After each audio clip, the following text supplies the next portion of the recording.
We're the #1 nuclear power, which I hate to admit because it's so horrible. It's such a horrible situation if it ever has to be used. Russia's second. China's a distant third, but they'll catch us within 4 or 5 years. They want to catch us, and they'll be able to catch us. And we're maybe working on a plan to denuclearize the three of us, so we'll see if that works. But we have the strongest military anywhere in the world by far. We're investing $1 trillion in the United States Armed Forces this year. It's the biggest amount we've ever invested, and the spirit of service members is soaring like never before. We used to have recruiting shortages a year ago. You remember, you couldn't get people to join our military all around the world. You couldn't get them to rejoin. You just couldn't, no matter what you do. That we were way short.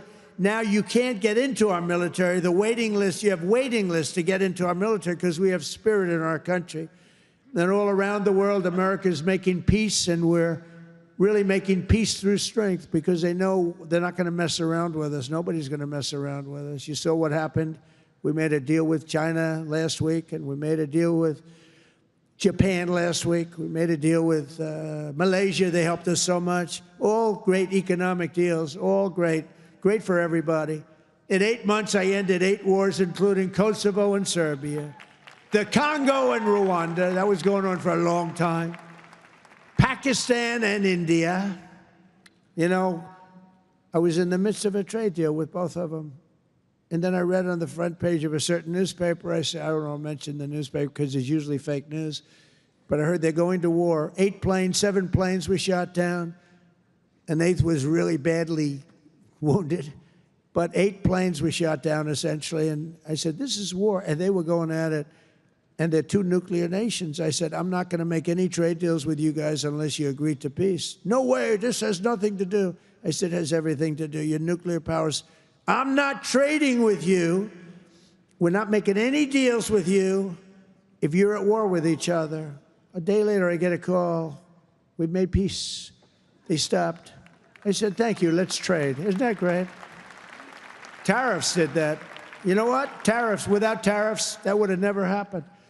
Israel and Iran, Egypt and Ethiopia, Armenia and Azerbaijan, and Cambodia and Thailand. All of them were in war, starting war. Some of the wars were 32 years old. One was 38 years old. Amazing. They tried to, President Putin, I spoke to him 2 weeks ago, and he said, on the one, he said, we've been trying to settle that war for 10 years. We weren't able to do it. You got to settle. I got some of these things settled in an hour. No help from the United Nations at all. The only thing I got from them was a blank teleprompter. Remember I went up there, Princess? Ladies and gentlemen, on behalf of the United States of America, President Donald J. Trump, I'm looking at the teleprompters, and I have all my friends, including your family, sitting out there, 158 leaders, some in beautiful silk white robes, others in bad shirts, bad ties, and some in beautiful shirts and ties. But they're all the leaders, 158 leaders.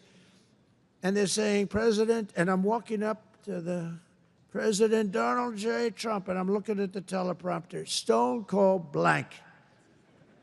They did it on purpose. And I think I gave my best speech. That's what I was told.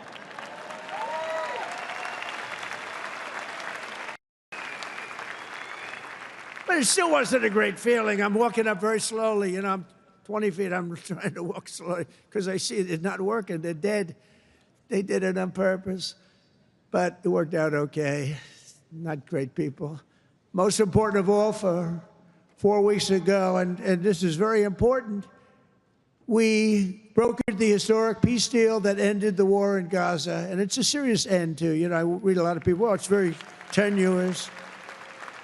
Jared and Steve, I don't think it's tenuous. Do you? I hope it isn't, because otherwise I'll have to cross it off. I'll have to say I only ended 7. But that was a tough one, right? That was a tough one.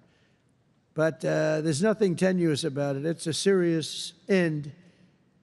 Gaza has been a disaster for so many years, and I think it's an end. I think you're going to see some tremendous things happening. We just had a meeting just before I got up, and some great things are happening. And with Israel and peace in the Middle East, it's amazing, actually, what they've done. And what you two guys have done have been incredible.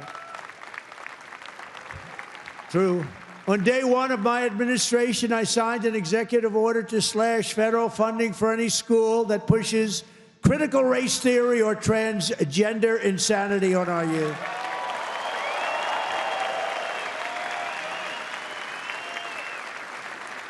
And we completely banned the chemical and surgical mutilation of our children.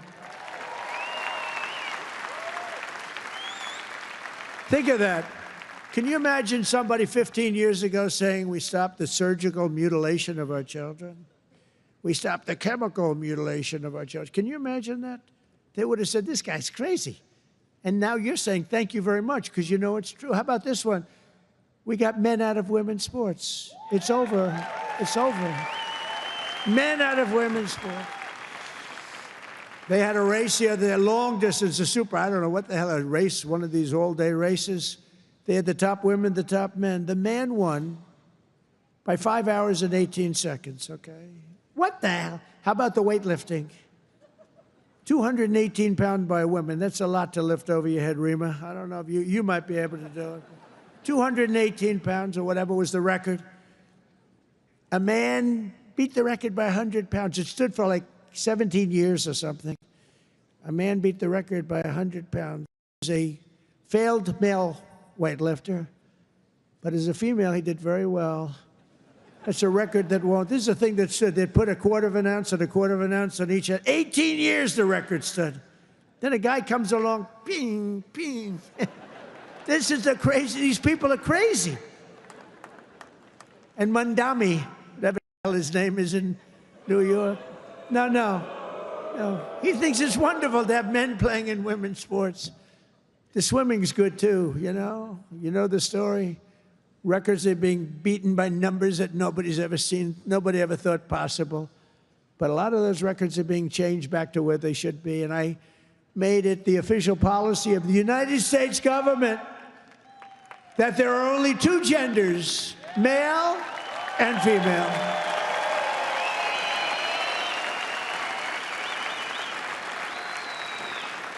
And we're restoring the name of a great president, William McKinley, to Mount McKinley, the beautiful Alaska mountain I renamed. Think of that. They took the name of McKinley. He was a great president. He was assassinated. He was a great president for tariffs. He was the tariff king, and he made our country very rich. And then Teddy Roosevelt spent the money on the Panama Canal and many other things. And everyone thinks Teddy was a great president. He was. But the one who built all that money was McKinley. So we renamed the mountain back to Mount McKinley. Is that okay? I think so. You know, I'll tell you what, who's happy about that is the great state of Ohio. He was governor of Ohio and became president, did a great job, made the country very rich. He was killed. Mount McKinley was named, and then the name was taken off. And we put it back on. And I renamed the Gulf of Mexico to the Gulf of America. That was an easy one. That was an easy one, Johnny. That was easy. You know, I looked, we have 92% of the shore. I used to say when I was a child, I'd say, how come it's called the Gulf of Mexico? It's mostly America. You know, all the way, it wraps around Florida, all the way up. It's 92% of the shoreline. I said, I think to me it's the Gulf of America. Little did I know I'd have the chance to do it. I did it very quickly. For years, our country was run by radical scoundrels and far-left bureaucrats who created one catastrophe after another, wrecking our economy, erasing our borders, and surrendering America's power and standing all over the world. But after just 1 year since that glorious election, I'm thrilled to say that America is back. America is back. Bigger, better, stronger than ever. And in conclusion, jobs are returning, businesses are booming, and America is respected again, perhaps like never before. Our country is respected again like never. Laughing at our country. We had a guy who couldn't walk up a flight of stairs. Kept falling. It's very embarrassing. You know, at Air Force One, I go, sir, would you like the stairs or the long? I say, give me the long every single time, please. The short ones, they call them the children's stairs. I don't want the children's stairs. Doesn't look so good coming out of the children's stairs. Now, if the weather's bad, it's okay, right? If you don't mind. But the communists, Marxists, socialists, and globalists had their chance, and they delivered nothing but disaster. And now let's see how a communist does in New York. We're going to see how that works out. And we'll help them.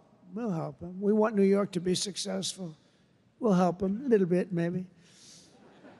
For all of these failed and discredited, really discredited, if you think, ideologies of the past, their day is over, their grip is broken, and time is